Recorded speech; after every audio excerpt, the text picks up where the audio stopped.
नारायण नारायण।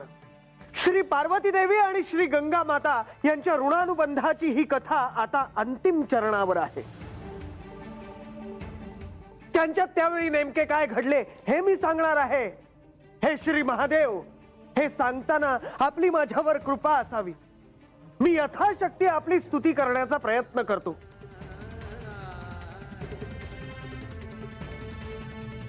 हे शंकरा, तुला माझा नमस्कार असो। तू नेहमीच दिशारूपी वस्त्रे नेसतोस। तू कृतांत, कराल, त्रिशूली व विकट आहेस, तरीही तुला कोणतेही रूप नाही। तू विश्वरूप आहेस।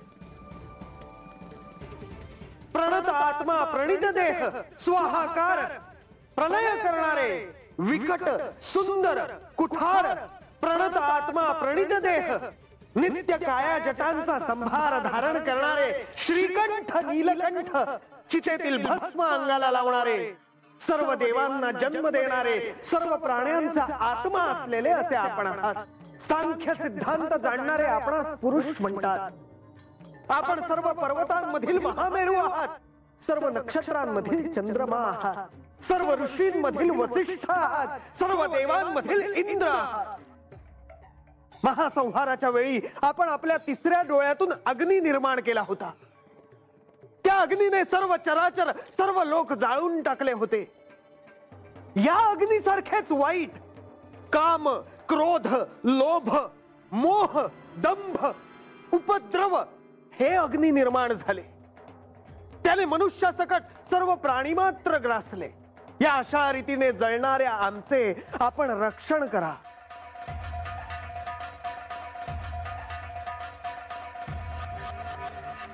मुनिवर, मी तुमच्यावर प्रसन्न आहे। सांगा, मी तुम्हाला काय देऊ? देवा, या जेजुरी गडावर आपल्या समोर मल्हारी चरित्र कथन करायला मिळते आहे। आपले दर्शन घडते आहे, यापेक्षा आणखी आनंद तो काय? मुनिवर, या कथेतून मला हे जाणून घ्यायचे आहे की पार्वती देवींच्या इच्छेनुसार देवी गंगा यांनी श्री महादेवांच्या जटेतले स्थान सोडले होते का? माझ्यासाठी ते जाणून घेणे अधिक महत्त्वाचे आहे। देवी, मी आपल्याला त्याच कथेकडे घेऊन जातो आहे।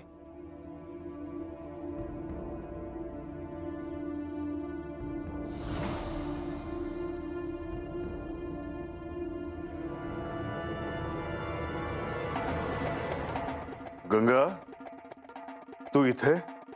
मला इथे असं प्रकट होण्यास बंधन आहे का? तसं नाही गंगा, परंतु तुझ्यावर दायित्व आहे आणि तू तुझे कार्य करत आहेस ना। पण मला तुम्ही अंशरूपाने तुमच्या जवळ स्थान दिले आहे ना? होय, परंतु तू तुझे कार्य सोडून मूळ स्वरूपात का आली आहेस? कारण मला तुम्हाला जवळून पाहावेसे वाटले, तुमच्याशी बोलावेसे वाटले। आता हाही आनंद माझ्यापासून हिरावून घेणार आहात का?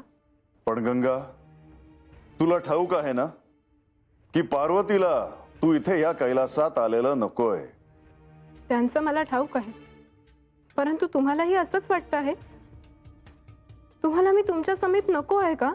गंगा, तुला काय हवं ते मला कळतंय, परंतु मी तुला आधीपासूनच सांगत आलेलो आहे की ते शक्य नाही।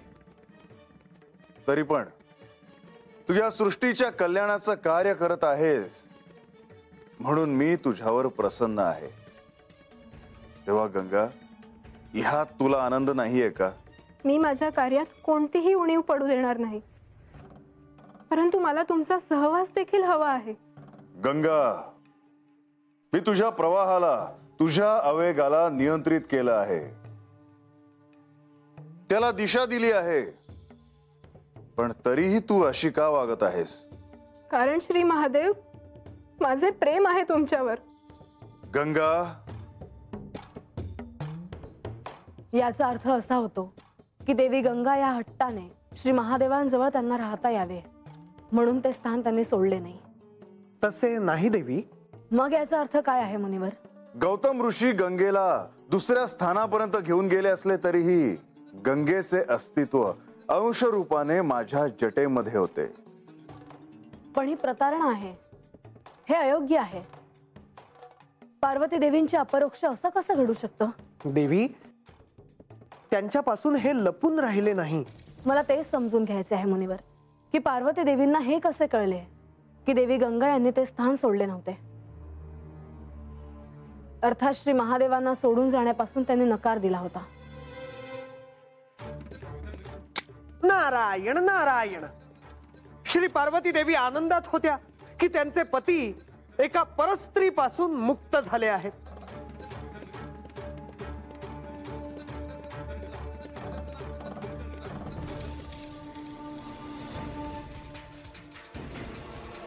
माते, कार्तिकेय, गणेश, कुठे होता तुम्ही? मी तुमची किती प्रतीक्षा करीत होते. आम्ही इथेच होतो. माते, काही कार्य आहे का? नाही, खरे तर मी सोपवलेले कार्य तुम्ही पूर्ण केले आहे. आता माझे काही कार्य नाही.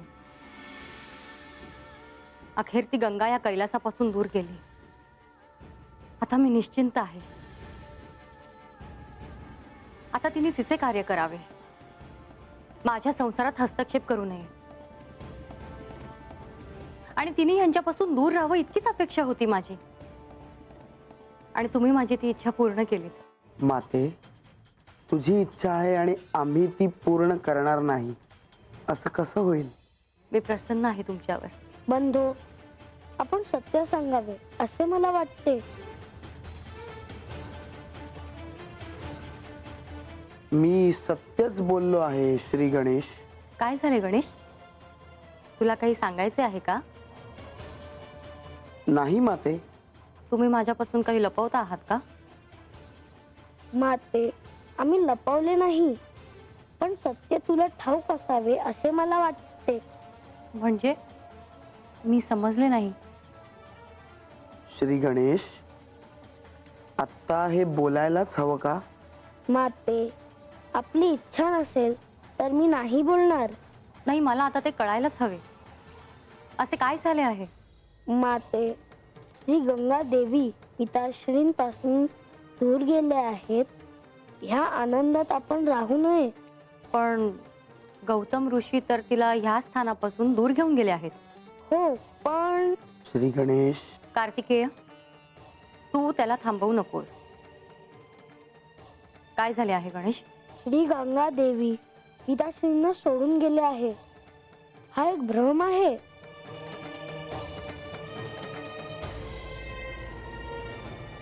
माते, तू ह्यावरून कोणत्याही निष्कर्षापर्यंत पोहोचू नयेस.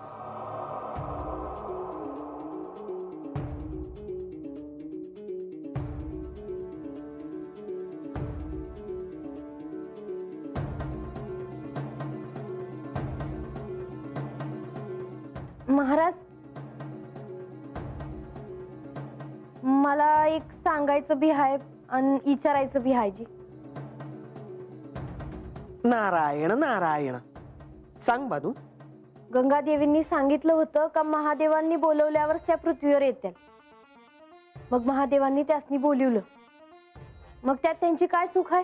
तुला या चूक काही वाटणारच नाही, कारण तू जे केले आहेस तेच गंगेने देखील केले होते. तुला जे स्थान दिले ते तुझे नव्हतेच, मग तू देखील ते स्थान सोडायला हवे.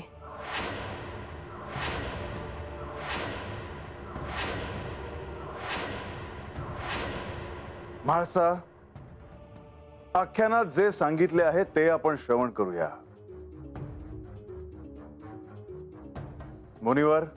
नारायण नारायण. गंगा, तू माझी आराधना केली आहेस. मी तुझ्या साधनेवर, तुझ्या भक्तीवर प्रसन्न आहे. परंतु हा हट्ट तू सोडावास. असं असेल तर माझ्या हसण्याला काहीच अर्थ नाही, कारण माझ्या प्रत्येक श्वासात तुम्ही आहात. मी तुमच्याशिवाय दुसरा कोणताही विचार करू शकत नाही. तुम्ही माझा स्वीकार करावा. मला तुमच्यापासून दूर करू नका. आपण सांगा मी यासाठी काय करू?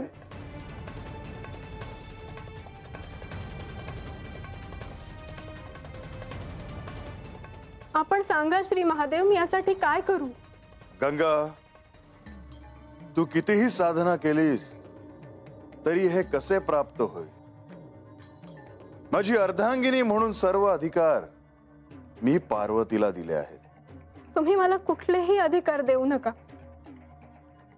परंतु मला तुमच्यापासून दूर करू नका.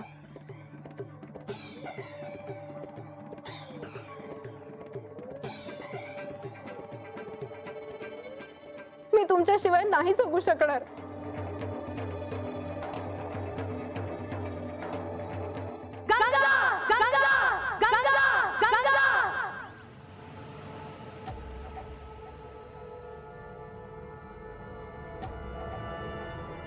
माझ्या परोक्ष कैलासात काय सुरू आहे?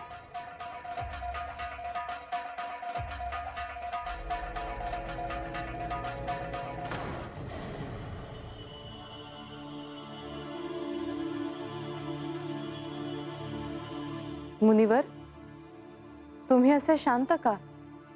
पुढे काय झालं हे सगळ्यांना कळायला हवं. मुनिवर, माझे धाडस होत नाही. मुनिवर, असे काय घडले आहे की आपल्याला सांगायचे धाडस होत नाही?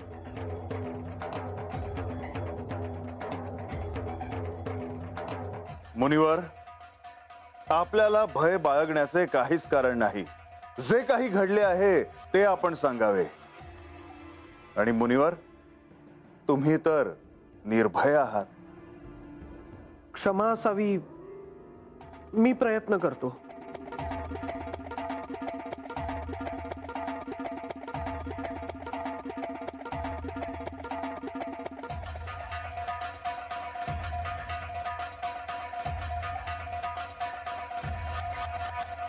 तू इथे का आलीस? मी इथेच आहे. पण मला तू इथे नको आहेस. पण का? ह्याचं कारण मी तुला देऊ? पार्वती, स्वामी, मला आधी हिच्याशी बोलायचे आहे. पार्वती, श्री महादेव माझे आराध्य आहेत आणि त्यांनी मला त्यांच्या समीप स्थान दिले आहे. पण तुला तुझे स्थान गौतम ऋषींनी दिलेले आहे. हो, पण ते माझे कार्यक्षेत्र आहे. म्हणजे तू इथेच राहणार आणि तेही माझ्यापासून लपून? मी स्वतः लपून नाही राहिले. मला तो नियम सांगण्यात आला आहे. कोणी?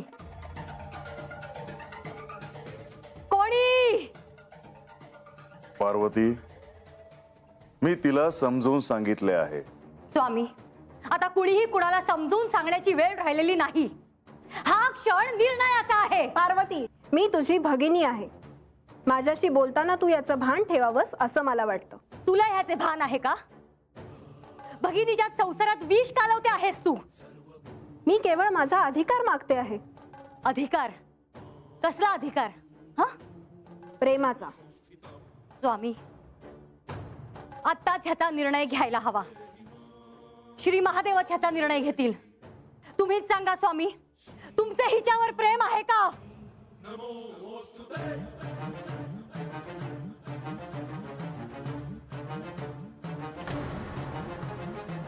स्वामी,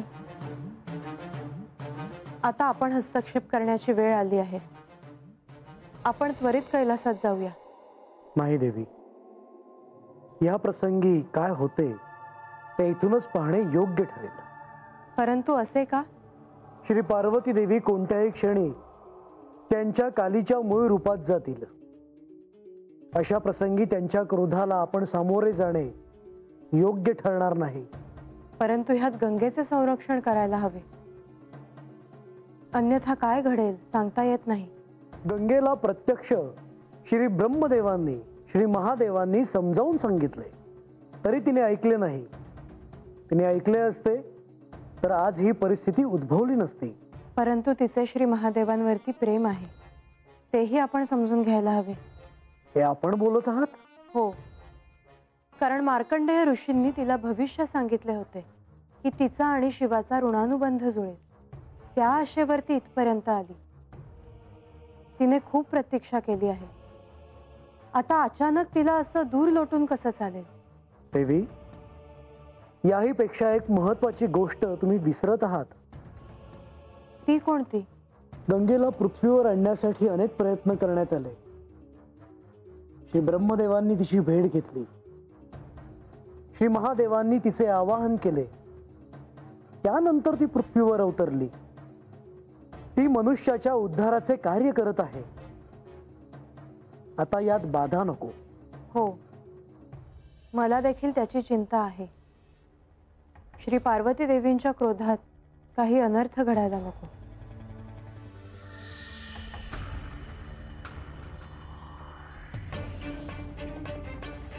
पण पार्वती देवींना कैलासात जो राग आला होता त्यातून काय निष्पन्न झाले? कारण इथे मला जो राग आला होता त्यातून काहीही निष्पन्न झाले नाही. यातून काहीच निष्पन्न झाले नाही असे नाही देवी. अशी घटना घडली की त्याचा परिणाम अनेक युगांपर्यंत राहील. म्हाळसा, पार्वतीचे हे काली स्वरूप जेव्हा जेव्हा दिसले तेव्हा तेव्हा शुभ तेच घडले. परंतु त्या क्षणी जे काही घडले ते माझ्या इच्छेविरुद्ध होते. त्यांनी काय केले हे मला कळेलच, पण त्यांच्या संसारात त्यांच्या इच्छेविरुद्ध जर श्री महादेवांवर कोणी अधिकार गाजवत असेल तर त्यांचा राग योग्यच आहे. सगळी सृष्टी श्री पार्वती देवींच्या क्रोधापुढे स्तब्ध होती. श्री गंगा देवी सृष्टीच्या कल्याणासाठी पृथ्वीवर आल्या होत्या खऱ्या, परंतु आता त्यांच्या अस्तित्वाचा प्रश्न होता. पर देव तत्व होते म्हणल्यावर त्यासनी कसलं भ्या असणार?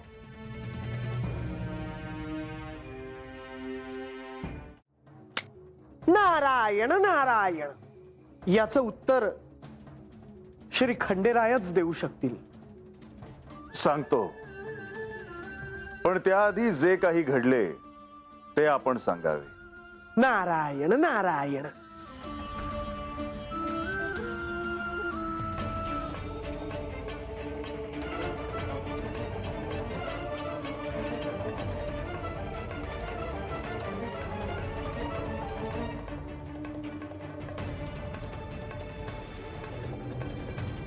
स्वामी, मी तुम्हाला काही विचारले आहे, ह्याचे उत्तर तुम्ही या क्षणी टाळू नये. सांगावे, तुमचे हिच्यावर प्रेम आहे का?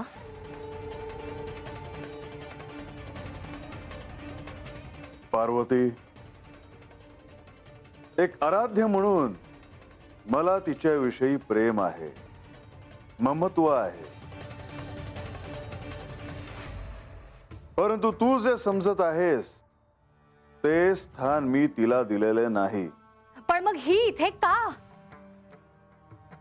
पार्वती, मी माझ्या मस्तकावर तिला चिरंतन असे स्थान दिले आहे. मग गौतम ऋषी तिला इथून घेऊन गेले होते त्याचे काय? का तो केवळ एक आभास निर्माण केला होता मला कळू नये म्हणून? पार्वती, मी गंगेला जे स्थान दिले आहे ते निरंतर आहे. माझ्या शिखेत अंशरूपाने तिचे वास्तव्य आहे, जे सत्य आहे आणि बदलणार नाही.